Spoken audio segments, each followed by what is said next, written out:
Inspiration chassidique du jour 28 Elul.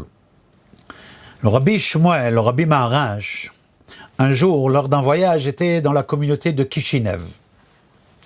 Et il a fait là-bas un appel de tzedaka pour une cause qu'il était en train de soutenir. La réponse était très timide. Elle n'était pas comme il l'avait espéré. Lors d'une discussion publique qu'il a eue avec la communauté, il leur a expliqué le sens du pasuk des Teilim qui dit « Tfila le'ani » prière du pauvre, qui ya'atov, lorsqu'il est enveloppé de sa pauvreté ou de sa détresse. Et il a dit la chose suivante, il dit à Kadosh Baruch Hu, il a créé un monde dans lequel il y a une harmonie entre celui qui donne, mashpia, et celui qui reçoit, mekabel. Car en effet, ces deux facettes-là existent à l'intérieur du Créateur lui-même, le côté mashpia et le côté mekabel. Et c'est ainsi que jusqu'à dans les aspects les plus physiques du monde, quand il s'agit d'argent, Dieu il en a donné plus à certains et moins à d'autres, afin que les aspects de mashpia, de pouvoir transmettre et donner, et mekabel, de recevoir, existent même en cela.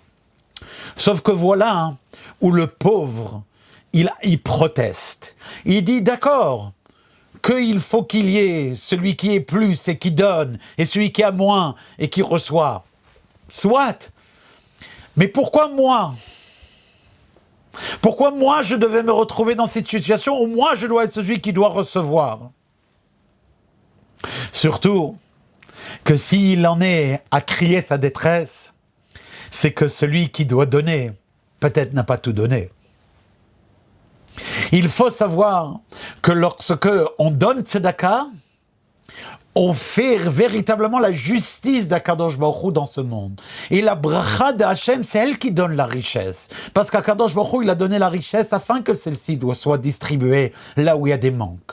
Et quand ceci est vrai, même pour des manques d'ordre matériel humain, aider un pauvre, littéralement, à plus forte raison encore, lorsqu'il s'agit d'une pauvreté divine. C'est-à-dire lorsque c'est un besoin spirituel, lorsqu'il y a quelque chose pour le besoin d'Hachem qui est en manque.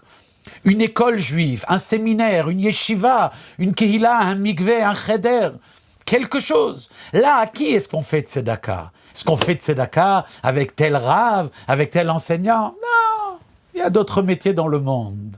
Ça, c'est juste pour se donner bonne conscience, parfois qu'on croit. On fait tzedaka avec Akadosh Baruch Hu lui-même. Car à ce moment-là, lorsqu'il manque cette chose-là dans la Kedusha, c'est Akadosh Baruch Hu qui, pour ainsi dire, est appauvri. Il est en position de Mekabel. Et Dieu ne reste pas redevable. Lorsqu'un juif fait tzedaka avec Akadosh Baruch Hu lui-même, pour que des œuvres de Torah, des œuvres de Kedusha soient développées, eh bien Dieu lui est redevable et lui repaye pleinement dans tout ce qu'il a besoin, ses enfants, sa santé, sa parnassa. Kol Tov.